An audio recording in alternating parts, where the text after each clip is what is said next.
Vous avez toujours été formatrice? À la base, je suis psychologue. Des gonzesses qui nous apprennent à conduire, c'est la meilleure, ça. Ouais. Ça m'a donné envie de m'investir dans la sécurité routière, essayer d'éduquer les automobilistes.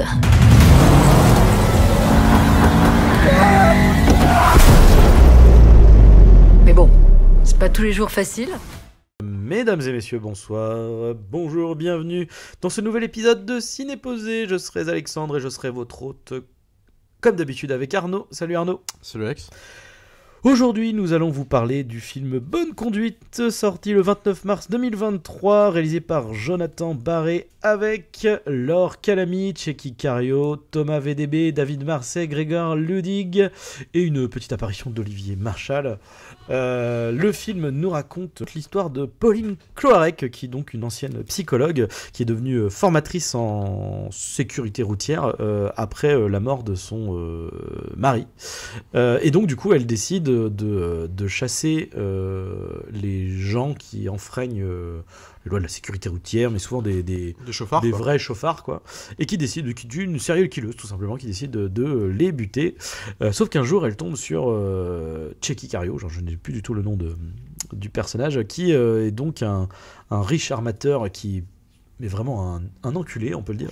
Et donc, quand elle essaye de le tuer, en fait, il s'échappe. Et finalement, elle se retrouve liée à une histoire de trafic de drogue. Et du coup, nos deux compères du Palmacho sont les deux policiers qui seront chargés de l'enquête. Qu'as-tu pensé de ce film, Arnaud ? Bah là, pour le coup, j'ai adoré. Alors là, vraiment, je m'attendais pas à aimer autant le film. C'est-à-dire que... Et c'est en même temps très dur d'en parler, parce que c'est vraiment un humour qui est très spécifique, ouais.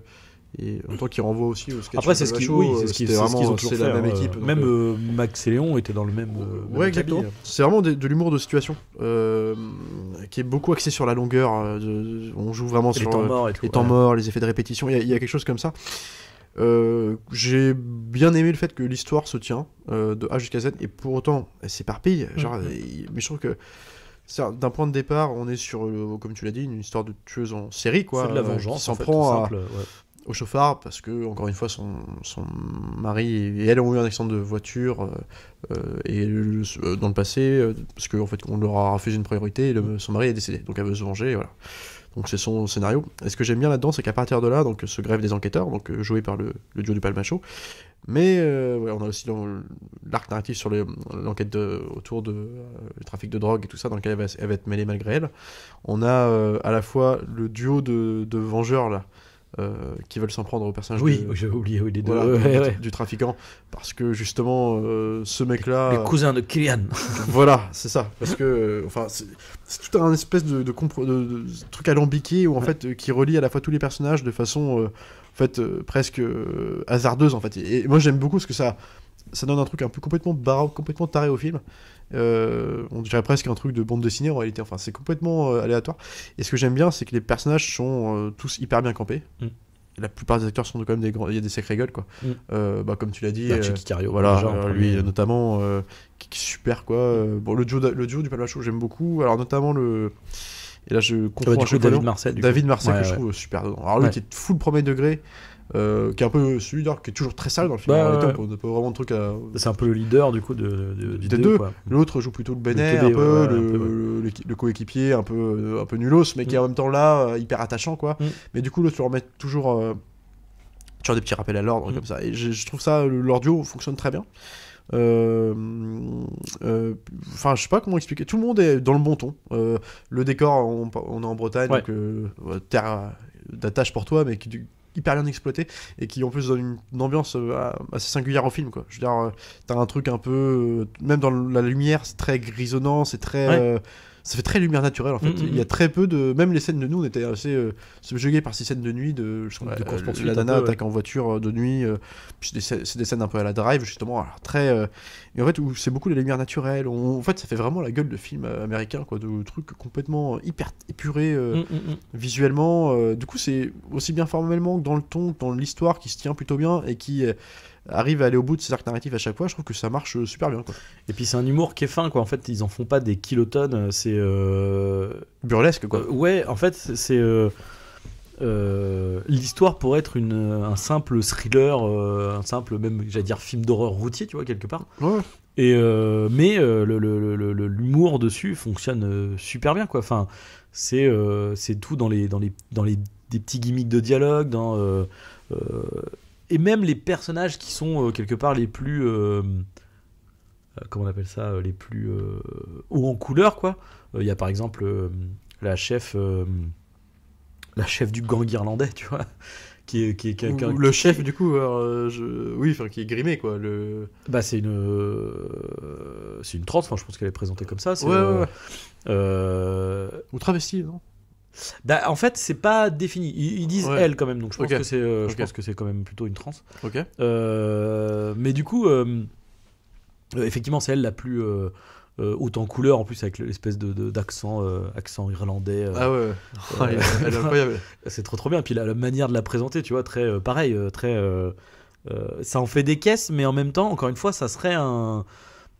Surtout qu'il y a tout un enjeu parce que quand Tchéky Karyo présente alors qu'elle a mis bon bah voilà, il va falloir que tu prennes de la drogue et que vu que t'as buté ma mule, va falloir que toi tu fasses ta mule et que t'ailles.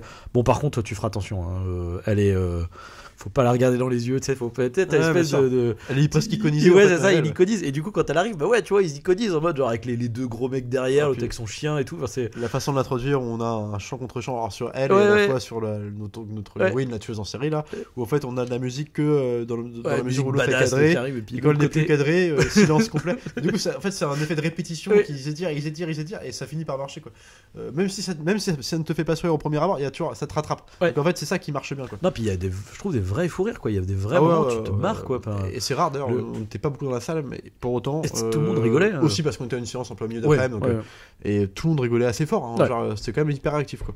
Non, puis même les temps morts, le moment de gêne où avec votre mari, bah, il est mort, quoi. Bien. Merci pour le verre d'eau. Ah oui, puis le truc qui oh là là. Et puis le plan de... avec les regards qui se croisent, c'est terrible. Mais ça marche du fou. Mais c'est comme avec les mouettes. Enfin, tu sais, il y a un espèce de truc où en fait, il t'amène le gars parce qu'il parle pendant un moment où il faut un peu le récapitulatif de leur journée d'enquête. Puis, pendant ça, tu vois juste vite fait Grégoire à côté qui est en train de jeter des morceaux de burger qui est en train de bouffer là, aux oiseaux. Puis en fait, tu commences à voir que les oiseaux arrivent de partout, mais c'est pas encore. Et en fait, c'est bien plus tard qu'ils commencent à réagir par rapport. Et du coup, ça marche, tout est amené, quoi. Mais c'est là aussi un effet, il tire sur la longueur. Puis en plus, t'as de ça, et en plus, allié au fait que ça, c'est hyper intelligent aussi, c'est que l'intrigue, elle est à la fois comique parce que les mecs sont toujours à côté de la plaque, mais ils arrivent quand même à suivre le cheminement, en fait. Dérouler l'enquête, bien sûr. Mais du coup, donc t'as dans cette fameuse scène où ils sont en train de se poser une question sur pourquoi il a dit Kaiser Soze, quoi. Ou alors c'est du breton, ça doit être. Et en fait, les mecs parlent de tout ça, fait bon, allez, faut qu'on y aille. Et en fait, derrière eux, il y a un bateau et c'est marqué, c'est KR Swazig, je crois. Mais là, on est très dans les gags façon aussi à ce moment-là, ça me rappelle dans la Cité de la Peur, je sais pas si tu te rappelles, où tu sais, le tueur laisse des lettres, O-D-I-L, ils sont à côte de l'île d'oreille. Qu'est-ce que ça peut bien vouloir dire? C'est exactement le même genre de truc, mais c'est très. Même un peu Pamela Rose, dans le si on reste vraiment concentré dans le cercle concentrique français, quoi, de ce film-là. Et très Zaz aussi, moi j'aime bien le côté dans l'approche très premier degré, où les gens jouent premier degré, malgré les énormités qu'ils peuvent raconter, ou en tout cas subir, ou provoquer. Et j'aime bien ce côté, il y a une vraie enquête en fait, qui se déroule. Il y a vraiment, c'est un vrai film policier dans un beau décor. On n'est pas loin presque de Dolmen, la série, tu sais, dans le contexte. Ouais, bien, quoi. En bien fait. Moi, en tout cas, le lieu est bien. Puis en plus, il se permet d'avoir une mise en scène qui met en valeur ces lieux-là. C'est ça. Genre, il y a quand même beaucoup de panoramiques sur la ville. Alors même qu'il les tire parfois, on disait à la fin. Le plan de fin. Mais des beaux travelling où en fait tout est mis en. Comment dire? Puis. Dans les dialogues mis en valeur, c'est genre on rappelle qu'on est en Bretagne dans les dialogues, dans le nom des personnages, dans l'ambiance qu'on y ressent. Enfin, donc il y a beaucoup de choses. Et puis même, tu vois, t'as des petites interactions aussi assez attachantes, tu vois. Donc Thomas VDB avec Laure Calamy, où du coup il essaye de la draguer hyper maladroitement. Et qui est super. Et elle comprend pas, ou alors elle comprend mais non. Et puis finalement, elle finit par pour esquiver un truc qu'elle ne veut pas faire, elle finit par accepter un rencard, et puis finalement ils finissent par s'attacher et tout. Enfin, en vrai, ça se fait hyper simplement, quoi. Puis ça participe au côté non manichéen un truc, c'est-à-dire que tous les chauffards, dans son point de vue, Ouais. ne sont pas des enculés, puisque Bah non. finalement, elle va finir par, si ce n'est tomber amoureuse, en tout cas, fortement l'apprécier. Oui. Bon, Et moi, ce que je j'aime- pense qu'il faut est-ce quand même très sous-entendu que. Oui, oui, bon, en tout cas, ça va casser la direction que ça prend. Moi, ce que j'aime bien dans cette sous-intrigue-là, en tout cas, dans cet arc narratif de leur histoire d'amour, c'est qu'en fait, le personnage nous est présenté un peu de façon, et même physiquement, il y a quelque chose de presque grossier dans son jeu, et de bourrin, et tu te dis, oh, lui, ça va être un personnage comique, ou une espèce de gimmick qui va revenir souvent. Mais en Et ce que j'aime bien, c'est que de ce truc-là, c'est malin d'avoir pris ce mec-là, parce qu'après, elle est hyper sérieuse, leur histoire. Et elle est hyper belle, même. En Mais plus, lui, il est très premier degré, en fait. elle c'est est pas- hyper incarnée en réalité, c'est que c'est tout simple, mais en fait, elle va apprendre à, comment dire, à se départir de ses idées préconçues sur les gens. Enfin, au début, en tout cas, elle pense que le mec est un peu entre guillemets un neuneu qui va lui faire du forcing pendant ses séances de prévention. Et en fait, c'est pas du tout dans le chemin que ça va prendre. Et en plus, c'est rare d'avoir au cinéma, enfin, là, du coup, une histoire d'amour qui soit à ce point assez immersif, quoi. Enfin, mine de rien, je me suis senti aussi bien attaché. Concerné, quoi. Concerné, attaché, autant attaché par l'un que par l'autre. Enfin, du coup, je trouve que ça marche du tonnerre, quoi. Et puis, j'aime bien l'idée aussi du film, l'approche des personnages, c'est-à-dire que le film suit à la fois le point de vue de cette tueuse en série, mais, comment dire, à aucun moment il nous fait ressentir une antipathie envers elle. Enfin, genre, on comprend un peu ses motivations. C'est une femme qui est en deuil, et en même temps, c'est tellement troisième degré que, si tu veux, bon, on peut pas considérer la gravité du truc, mais en tout cas, ça marche bien. On a une certaine complicité qui naît entre le spectateur et elle, et puis de la même façon qu'avec le duo de flics. Même s'il y a ce côté, elle est quand même folle dingue, quoi. Non, mais elle l'est clairement. T'as même des moments où, tu sais, quand elle fait le truc de les stages de sécurité routière, où elle regarde les gens comme ça avec des grands, bah tu sais, genre tueuse en série, quoi. Ouais, Donc elle est là, elle jauge les gens, elle regarde. Dès qu'un mec ouvre un avec peu des sa grands gueule, yeux, elle va le fracasser, quoi. Ouais. Et puis, mais en même temps, elle est attachante aussi par le gimmick visuel, enfin, comique qui revient avec les photos de son mari un peu dispatchées partout. Mais c'est super, c'est aussi.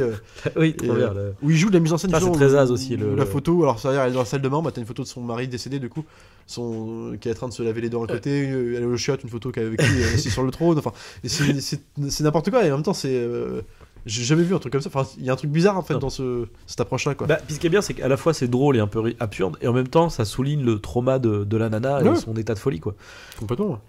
Et c'est assez intéressant parce qu'en plus du coup il y a ça dessine quand même un personnage qui est quand même très sombre, quoi. Donc ils arrivent vraiment à jouer avec tout ça. Et puis puis en plus le casting est vraiment trop bien, quoi. Enfin, alors qu'Alami aussi, elle joue trop bien, quoi, dans le film. Checky Cario et tout. Enfin, c'est parce qu'en réalité le film c'est une sorte de titane en France, hein, j'entends en version comédie bretonne, absurde et grotesque de certains égards, mais parce que c'est voulu, burlesque dans le ton. Mais parce que ça, et moi ce que j'aime bien, c'est que tous les personnages sont tous aussi attachants, et même le grand méchant. Dans son comment dire, dans sa naïveté, dans ses exubérances, il y a un truc de complètement, mais dans son cobotinage aussi, hein, qui le rend complètement attachant. Mais ça fait ça fait bon personnage de bande dessinée. Oui, c'est vrai. Mais même à la les française, deux, quoi. oui, et les deux, pareil, les deux cousins gitans là, breton là, pareil, tu vois. Je les adore. Parce que déjà j'adore l'acteur, l'un des deux, je sais pas son nom, mais qui jouait par exemple le maître d'escalade dans Gaz Départ, tous ces mecs. Mais qui joue dans beaucoup de sketchs du Palmacho, de Studio Bagel ou trucs comme ça. Et pareil, qui ont des gueules absolument. Et j'aime bien, eux, il y a un arc narratif qui en faisait sur eux, et qui en fait est expédié parce que eux-mêmes s'auto-sabotent. Mais ça marche du tonnerre en fait.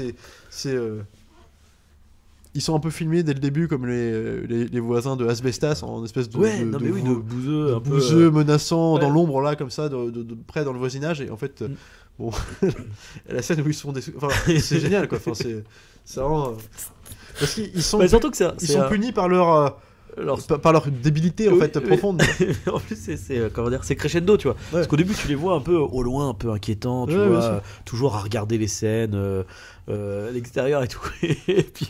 Et quand tu sais, en plus après ils arrivent, ils interagissent avec les personnages, tu sais, ils torturent et tout, puis en plus avec le truc complètement con du coup ils foutent chez Kikario la tête la première dans la flotte, quoi.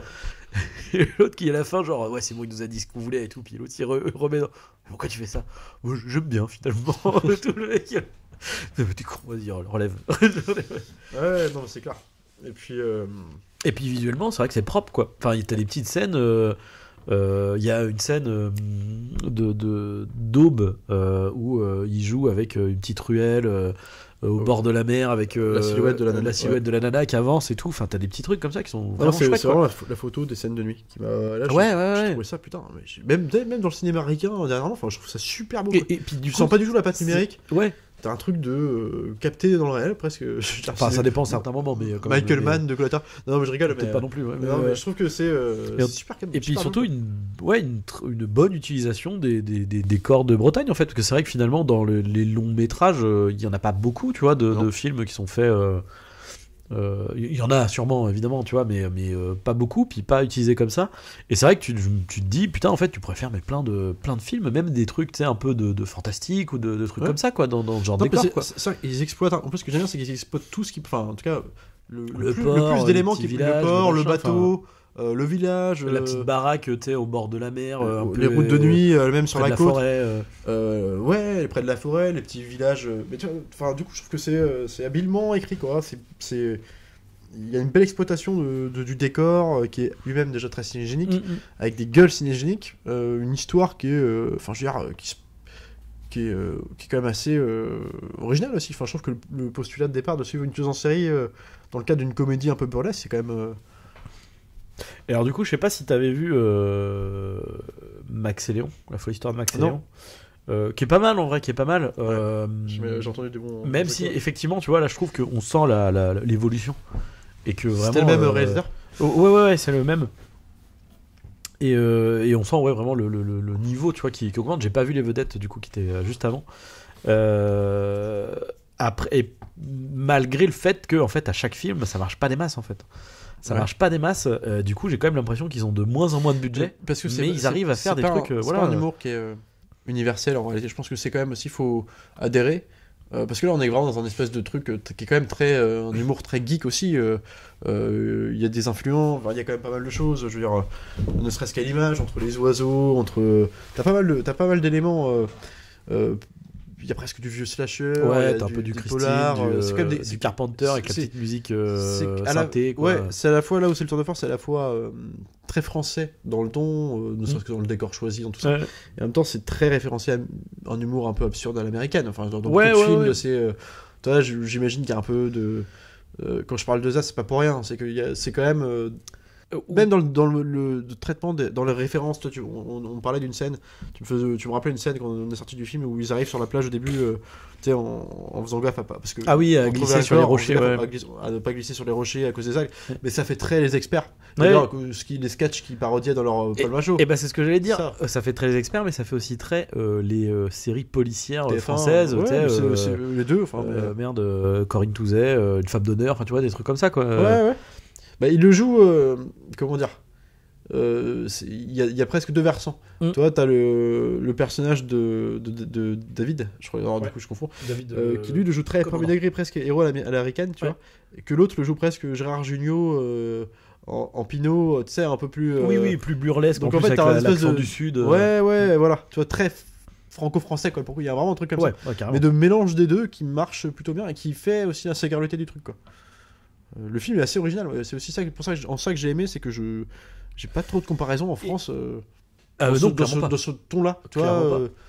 Et il y a même un aspect presque, j'allais dire, super-héros dans le truc du, tu sais, elle ouvre les portes avec l'iconisation de la voiture, par exemple. Avec de la voiture et même du costume, tu sais, de la veste en cuir avec le masque blanc. D'ailleurs, pareil, t'as une petite vanne avec le masque. Quand la merde, j'ai de la famille. Puis du coup, elle est toute fière, elle regarde. Puis l'autre qui est pas mort alors qu'il a fait 25 tonneaux, mais... Enfin non, franchement, super bien. Très drôle, bien mis en scène et tout. Puis hyper bien rythmé aussi. Alors le film, il dure 1h35, tu ne vois pas le temps passer. Enfin, moi, j'étais... Et puis c'est dur de faire une bonne comédie, tu sais, où, mine de rien, quand les gars qui s'étirent, ça peut être... Et moi, j'ai pas vu de bout de gras, en réalité. Encore une fois, je sais pas, c'est quand la dernière comédie j'ai vu où j'étais mort de rire. J'ai vraiment... D'avoir une vraie réaction sonore en salle, genre, c'est très subjectif, l'humour. Donc là, je pense que... je pense pas qu'il pourra avoir fait, comme tu dis, on parlait de succès ou non, mais en tout cas je pense pas que ce film pourra faire salle pleine, dans le sens où encore une fois c'est non. Après un gosse de 8 ans va peut-être pas toujours tout comprendre ce qui se passe. Non, c'est sûr, tu vois. Mais c'est vrai que après il a pas le bouche, enfin si, il a un petit bouche à oreille, mais c'est vrai qu'il a pas une grosse visibilité, quoi. Non. La promo a pas non plus été folle, quoi. Alors, mention spéciale, avant que j'oublie, parce que ça me traverse l'esprit, il y a beaucoup de petits guests aussi, et puis il y en a un notamment. Alors, j'ai pas son nom d'acteur, mais le Ragnar le Breton. Ragnar, ouais, moi que je trouve. Ah ouais, non, là, il est le beauf, la beaufitude. Mais fois 1000 avec sa grande gueule et tout, et la façon dont. En plus, ce qui est malin, c'est que sa mort. Alors, nous est montré, mais après coup, c'est juste un plan où il est explosé dans les. Éclaté. Alors fais-moi le malin. C'est la rupture de ton, parce que là, on te présente un mec qui est bigger than life, qui surréagit, qui est très physique dans ses mais mouvements. en même temps, qui est dans une espèce de Fiat Punto toute merdique. Qui est énorme physiquement, déjà, qui est gigantesque et qui est trop grand dans sa petite bagnole, quoi. Et puis qui se retrouve finalement. Donc on le voit plein énergique, et le plan énergique, lui est énergique, puis le plan d'après, il est mort, il est juste arrêté. éclaté. Couché. Et moi je trouve ça mange des tonnerres. Ça c'est la mise en scène qui fait ça. Et puis l'idée d'un mec trop grand pour presque dans ses vêtements, c'est un peu l'idée qu'il y a dans plein de petits films qui ne sont pas forcément des comédies mais qui utilisent ce trait comique. Tu vois, il y a ça dans par exemple Ambulance de Michael Bay avec le mec qui est dans sa petite voiture avec le chien énorme là, tu sais. Oui, j'ai oublié. Et c'est dans le ton de ce truc-là, complètement vrai. burlesque dans le film, tu vois. Et ça marche, quoi. Mais c'est que lui, il joue trop bien, quoi. Enfin, tu vois, il est vraiment. Il maîtrise son beauf. C'est génial. Bam. Puis après, il est en train de mimer une pénétration dans la voiture. Sur le pied sur le capot. Putain. Non, enfin bon. C'est dur à vendre, mais en tout cas, c'est une curiosité, quoi. Honnêtement, moi, je m'attendais pas à kiffer comme ça. C'est vraiment. Puis même formellement, enfin, je veux dire. Je suis même curieux parce que les retours de ce que j'ai pu en voir, c'est pas. C'est moyen en fait. C'est stratosphérique non plus, mais genre putain, c'est quand même vachement bien tenu, quoi. Bah ouais. Je suis étonné que ça marche. Et dans tous les domaines, quoi. Enfin, genre. Moyennement, quoi. Tout, que ce soit la fabrication, l'humour, enfin. L'écriture, le casting, après le film est pas dans une bonne période parce que il y a eu en termes de comédie, il y a eu Alibi.com 2 qui bon, je l'ai pas vu, je pourrais pas vous dire si c'est bien ou pas, mais voilà, c'est beaucoup plus populaire. Il y a Super Mario à côté, donc forcément tu vas en famille, tu vas aller voir ça. T'as les Trois Mousquetaires, donc pareil, donc en fait il est dans un mood compliqué. Ouais, c'est ça. Mais en tout cas, voilà, clairement. On vous conseille d'y aller, en tout cas. Oui, on vous conseille d'y aller. Ça fait plaisir, enfin un bon film. Ouais, voilà. On me dit souvent, genre, mais en fait, t'aimes quoi, toi ? Bonne conduite. Bonne conduite, c'était très bien. Et en plus, ça vient de chez nous, donc comme ça. Donc voilà, c'était notre retour sur Bonne conduite. On se retrouve la prochaine fois pour un nouvel épisode. Salut à tous et salut Arnaud. Salut Alex.